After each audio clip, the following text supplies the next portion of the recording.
Rob Pelinka has been busy this summer. Why did I say it like that? All I don't know. right. I have no idea. The Lakers 2020 title. I'm just drinking my coffee. It's way too casual on set today. All right, it was 4 years ago. We're going to button up a little bit. LeBron and Anthony Davis, they are the only remaining players from that championship roster. So here's just a little reminder of what they have done this offseason. Because the Lakers, they kept their core together. They re-signed key pieces. Austin Reeves, the pride of Manila right now. Fans love him. Correct. D'Angelo Russell, Rui Hachimura, and then they also added Gabe Vincent. Recently, they added Christian Wood. They also added Cam Reddish. And then Anthony Davis signed a 3-year extension. So, Chiney Ogwumike. Yes, ma'am. Have the Lakers done enough to extend LeBron's championship window here in LA? Yes, the Lakers have done enough, but so has the rest of the Western Conference. And so that's the neutralizer, because I look at the Phoenix Suns, and their championship window started when you brought in Bradley Beal and put all the chips in the middle of the table and said, this is the team that we expect to win. And that's in competition with so many other teams in the West. I like what the Lakers have done. They've taken small pieces that will, carry them through a long way. But I really look at Phoenix, because that's the team right there. They have 4 players that, based off of last season, can give you 100 points a game. KD with 29, Book with 28, Beal with 23, Ayton with 18. So, yeah, I'm happy with what the Lakers have constructed and how they finished last year's season. But the West is heavy, and it's deep. And I look at the Suns as that team that really has that expectation versus LeBron James, even though we know it's tied to him, not necessarily the team as a whole. Yeah, absolutely. I want to get into the rest of the West, the best of the West, in just a little bit. But when we're focusing on the Lakers, because we have talked about them as a team that could get back to that pinnacle, Ramona, when you look at the moves that they've made. What? What'd I do? No, I gave the look. I was talking about Chiney. What's up? Talk to me. We'll talk later. Okay, that's fine. Okay. No, I was more talking about I was more talking about she wanted to go to Phoenix, and I'm like, we're talking about the Lake Show, and I think Phoenix, while you are correct, I feel like this roster. I know you're talking about the Phoenix. They have more work to do, in my opinion. Yeah. Top heavy, a lot of work to do. That's what we saw with the Lakers. Top heavy, not a lot of stuff in the middle. Their top heavy's a little different. Is a championship realistic right now for the Los Angeles Lakers based on the roster they've constructed? Like, do you expect one this year right now based on the talent? Expect one. I think that they finished as a top 4 team last year. I think they'll be a better team this year. And I think, yes, this is a chance. It's not championship realistic. or bust. It's beyond realistic. They should be a top 4 favorite team going into next season. They were at top. They finished the year in the Western Conference Finals. And obviously they were not close because the Nuggets swept them, in the Western Conference Finals. But when you look at this Lakers team, they had the same core and they are better. They added more to that. The big question, though, is going to be, I actually think Gabe Vincent versus Dennis Schroeder.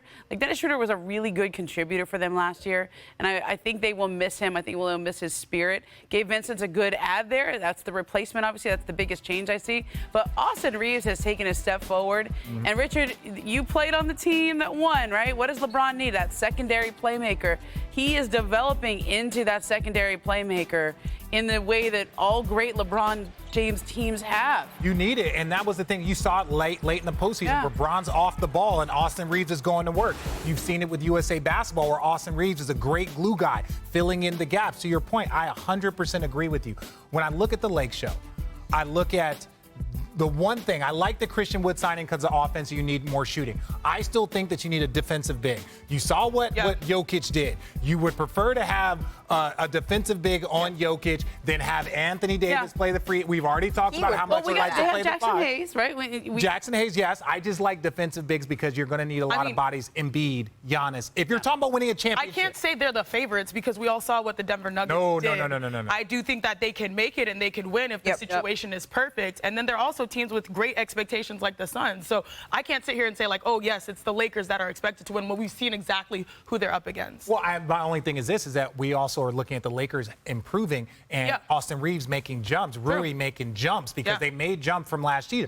Denver's lost people. That's the thing. Denver's How lost. big of a deal is it going to be when Jeff isn't out there, when Uncle Jeff isn't out there? How big is it going to be when Bruce Brown isn't coming, hitting those corner threes and making those big defensive plays? I think Tim Legler may have the answer to that. Let's bring him back into the conversation because we jumped around a little bit here, but I guess my question at the end of the day, Legs, is it a baby crying that we're hearing there? Is it construction? Not really sure.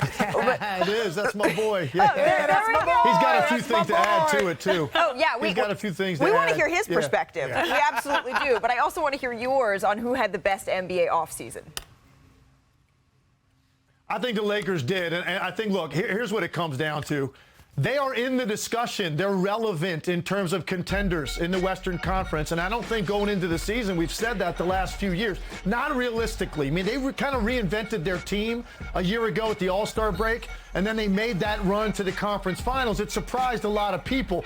This is different. The pieces that they've added, it feels more like you're actually building a basketball team with complementary parts to go around their top talent, and they retained the key guys that they had to. And remember, Austin Reeves really hit his stride the second half of the year. Think about how much more confident he is going to be now from day one. You have a guy that's really feeling himself coming into the season. So I look at the Lakers, the way they've rounded out this team, the way they've retained the key guys that they had, and for the first time in several years, I believe they are in the mix in terms of teams that could legitimately win the Western Conference, because there's Denver and a lot of uncertainty.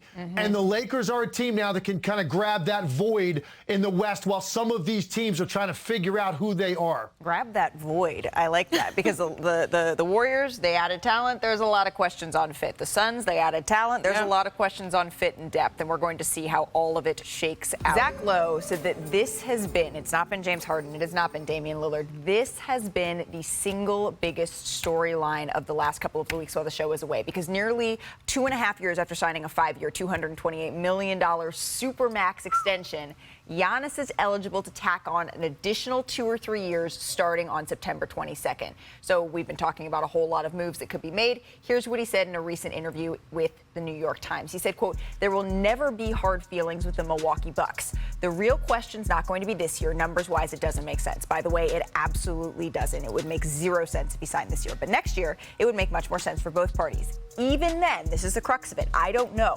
I don't want to be 20 years on the same team and don't win another championship." And Ramona, I said on Monday, the thing that I am going, or rather Tuesday rather, the thing that I'm going to be looking at is February 22nd, because Drew Holiday, what happens with him could be a premonition as to what is to come. What more can you tell us about that? Yeah, he's extension eligible this February, and if he doesn't extend with the Milwaukee Bucks, he could, as a player option, to be an unrestricted free agent at the end of this year. Now, the Bucks are already thin in that backcourt. They're going to have to ask a lot from Giannis Antetokounmpo to play in the backcourt, to be a playmaker as well as Drew Holiday, because they don't really have much in the backcourt beyond that, and that is asking a lot of two guys who Giannis basically just put them on notice, saying, I like it here. I'm open to the idea, but you've got to show me. And the first read that we will get is what happens with Drew Holiday and whether he signs that extension. Because you need those complementary players around Giannis. As Richard is making this face, we've not yet had a chance to hear your reaction. I haven't seen that in a while. To what Giannis said. I'm going to be very guarded with what I say here. But reading those comments, I would say that there's a more likely chance, if we were going 41-40 or 51-49, that he's probably going to look at other places to leave. But this is one thing that I think you need to make sure you understand. Just because you go to another place doesn't mean that you're going to be guaranteed a championship. He is basically saying that I don't want to be here in Milwaukee and only win a championship. I want to constantly be competing for a championship, because there is no guarantee. He can go to another place, and with him, they'll compete. But the question is, will he go to another place, let's say the Knicks, the Lakers, I'm just going to throw out random teams, Miami, and all of a sudden he's there. Will they be able to put a great team around him like they did in Milwaukee? Because right now in Milwaukee, they've put great teams around him. Whether they get it done or not, every year they're one of the top 2 or 3 teams. He's got an MVP chance, and they got a chance at a championship. That scenario might follow him, and it might not. There is no guarantee. But I think Giannis is looking other places with other people, and that should worry them. And by the way, y'all, this is not the first time he sort of hinted at this. I think there were some words similar to at the start of last season that he said, hey, guys, like, I don't know if I'm going to be here forever, but I want to win a championship and compete at the highest level. And so I think he's doing the right thing. You have to apply that pressure, because we had an amazing intro montage talking about it, talking about obsession and all those things. He is one of the greats. People say that he is the best player in the NBA, and he knows that all those things are predicated on legacy, and that is winning championships. So he has to apply this pressure. But Ramona, you're very astute in saying that it starts with the pieces around him, and that will help make the decision for him. He is maniacal when it comes to winning. He is obsessed when it comes to winning. He wants to win in Milwaukee again. None of us have any doubt about that, but it comes down to winning. Thank you for watching ESPN on YouTube. For live streaming sports and premium content, subscribe to ESPN+.